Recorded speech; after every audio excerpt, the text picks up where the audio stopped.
আজকের ভিডিওতে এমন জিনিস শিখবো যেটা সারা জীবন কাজে লাগবে। কাজে ভিডিওটা সেভ করে রাখুন, ভবিষ্যতে 100% কাজে লাগবে। কারণ আমাদের এই যে নেটওয়ার্ক প্রবলেম, হঠাৎ করে কল ড্রপ হয়ে যাওয়া বা মাঝে মাঝে কল ড্রপ হয়ে যাওয়া, কিংবা আপনি দেখছেন যে নেটওয়ার্ক এই চলে যাচ্ছে, এই আসছে, আবার চলে যাচ্ছে, আপনি অস্থির হয়ে যাচ্ছেন।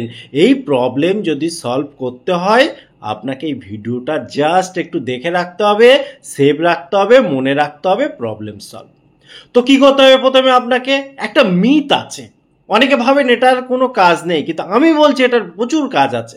আপনার ফোনে যদি এই জাতীয় প্রবলেম হয়, একবার আপনার ফোনের ফ্লাইট মোডটা অন করে দেবেন, কিছুক্ষণ অপেক্ষা করবেন, আবার অফ করে দেবেন। এইভাবে দুই একবার অন অফ করবেন, করলে দেখবেন আপনার প্রবলেম হয়তো বা সলভ হয়ে গিয়েছে। হয়তো কেন বললাম? কারণ এটা একটা অ্যাডিশনাল। এবারে চলুন মেন বিষয়গুলো জেনে নিই। আপনি কি করবেন? আপনার ফোনে সেটিংয়ে যাবেন, সেটিংয়ে চলে গিয়ে এখানে সার্চ যে অপশান রয়েছে এখানে লিখে দেবেন রিসেট নেটওয়ার্ক। যখনই রিসেট নেটওয়ার্ক লিখবেন, আপনি দেখতে পাবেন ব্লুটুথ থেকে শুরু করে ওয়াইফাই থেকে শুরু করে যে সেটিংগুলো অ্যাকচুয়ালি আপনার ফোনের নেটওয়ার্কটাকে নিয়ন্ত্রণ করে, কল ড্রপ যাতে না হয়, সেই জাতীয় সেটিংগুলোই আপনি এখানে এসে একবার ক্লিক করে দেখুন। উপরটায় কিন্তু নিচে ভুল করেও এই জায়গাটায় ইরেজ অল ডেটা করবেন না, এটা কিন্তু সমস্যার কারণ। আমি যেটা বলছি জাস্ট সেইটা করুন। এই যে রিসেট নেটওয়ার্ক অ্যান্ড ব্লুটুথ যে সেটিংটা রয়েছে, এইটাকে এসে রিসেট করে দিন। এই জায়গাটায় দেখুন রিসেট করে দিন। আপনার যখন প্রয়োজন হবে আপনি করবেন, আমার তো এখন প্রয়োজন নেই। তো এখান থেকে বেরিয়ে আসুন, বেরিয়ে আসলে দেখবেন আপনার প্রবলেম অনেকটাই সলভ।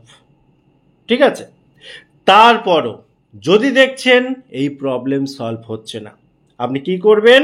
আপনার ফোনের যে সিমটা লাগানো আছে, অর্থাৎ যে কোম্পানির সিম লাগানো আছে, জাস্ট সিমটাকে বার করে নিন। হ্যাঁ, অবশ্যই ফোন সুইচ অফ করবেন, তারপরে সিমটাকে বার করবেন। করে একবার দেখে নেবেন সিমে সব ঠিকঠাক আছে কিনা, একটু ধুলোবালি লেগেছে কিনা সেগুলো একটু পরিষ্কার করে নিয়ে তারপরে আবার ঢুকিয়ে দিন। ঢুকিয়ে দিয়ে ফোনটাকে অন করুন, দেখবেন হয়তো আপনার প্রবলেম সলভ হয়ে গিয়েছে। তারপরও দেখছেন যে প্রবলেমটা সলভ হচ্ছে না, আপনি কি করবেন? আবার সেটিংয়ে ঢুকবেন।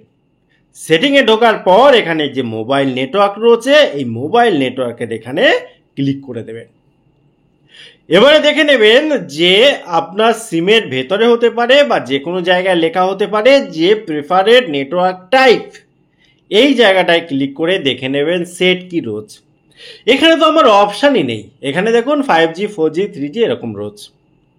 যদি আপনার ফোনে এরকম কন্ডিশন থাকে সেক্ষেত্রে আপনি 5G করে রাখুন। কিন্তু যদি দেখেন যে এই জাতীয় প্রবলেম হচ্ছে, 5G ওই জায়গাটায় কাজ করছে না, তখন আপনি চেঞ্জ করে 4G করে একবার ট্রাই করবেন, দেখবেন হয়তো বা প্রবলেম সলভ হয়ে গেছে। এবং আপনাকে বলবো, যদি আপনি দেখেন যে এখানে 5G করে রাখলেও কোনো অসুবিধা হয় না, কারণ 5G না কাজ করলে 4G কাজ করে, এইভাবে এগোয়। কিন্তু যদি আপনার ফোনে ভোল্টি অপশানটা থাকে সেটা অবশ্যই অন করে দিন, যদি এখানে থাকে, অনেক কাজের আছে। এবং এরপরও যদি প্রবলেমটা সলভ না হচ্ছে, তাহলে আপনার একমাত্র অপশান সার্ভিস প্রোভাইডারকে কন্ট্যাক্ট করা, ফোন করা। কারণ এই প্রবলেম তারাই একমাত্র সলভ করতে পারবে। যদি ফোন করে কাজ না হয়, আপনি সার্ভিস সেন্টারে চলে যাবেন, গিয়ে প্রবলেমটা সলভ করে নেবেন। টোটাল ইনফরমেশন কেমন লাগলো অবশ্যই কমেন্ট করতে ভুলবেন না। আবার দেখা হয় পরবর্তী ভিডিওতে। ততক্ষণ ভালো থাকুন, সুস্থ থাকুন, বাই বাই।